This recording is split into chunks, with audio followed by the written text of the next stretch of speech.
एक यूनिवर्सिटी, हजारों स्टूडेंट्स और अब 38 बिल्डिंग्स पर डेमोलिशन का खतरा। आखिर ऐसा क्या हुआ कि एक एजुकेशनल इंस्टीट्यूशन पूरे देश की सबसे बड़ी पॉलिटिकल डिबेट का हिस्सा बन गया है?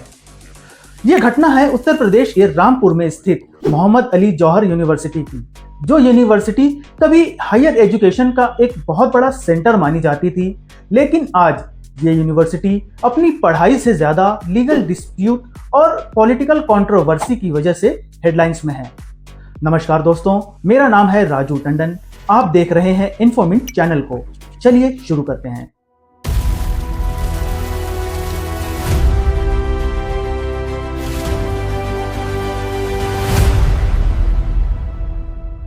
हाल ही में विवाद और तेज हो गया जब रामपुर विकास प्राधिकरण आरडीए ने यूनिवर्सिटी की 40 में से 38 बिल्डिंग्स को इल्लीगल कंस्ट्रक्शन बताते हुए डेमोलिशन ऑर्डर जारी कर दिए।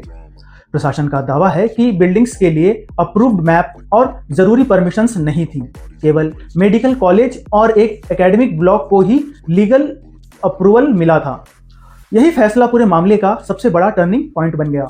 इसके बाद पॉलिटिकल रिएक्शन भी तेज हो गया। समाजवादी पार्टी ने इसे पॉलिटिकल वेडेंटा यानी राजनीतिक रिवेंज बताया।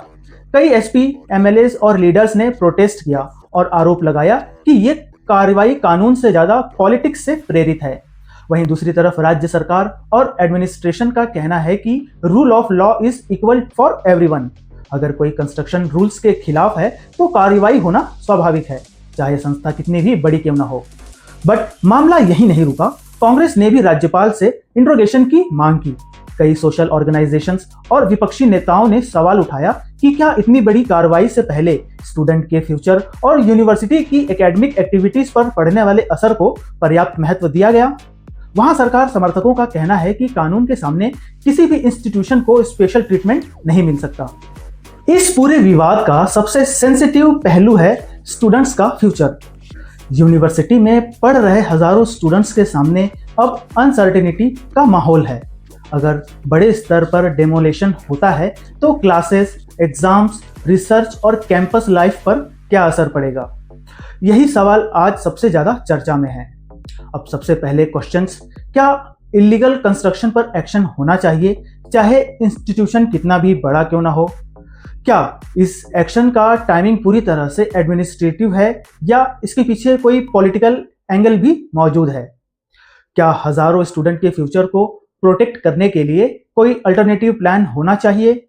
और सबसे बड़ा सवाल, क्या कानून और शिक्षा के बीच बेहतर बैलेंस बनाया जा सकता है? मोहम्मद अली जौहर यूनिवर्सिटी का यह मामला सिर्फ एक यूनिवर्सिटी का विवाद नहीं है। ये law versus politics, diplomats versus due process और students future versus administrative action जैसी कई बड़ी बहसों को जन्म देता है। आने वाले दिनों में कोर्ट, एडमिनिस्ट्रेशन और गवर्नमेंट के फैसले तय करेंगे कि इस यूनिवर्सिटी का फ्यूचर क्या होगा। लेकिन फिलहाल एक बात तो साफ है, ये केस स्टडी सिर्फ रामपुर तक सीमित नहीं रही, बल्कि पूरे देश में एजुकेशन, गवर्नेंस और अकाउंटेबिलिटी पर भी एक बड़ी डिबेट बन चुकी है।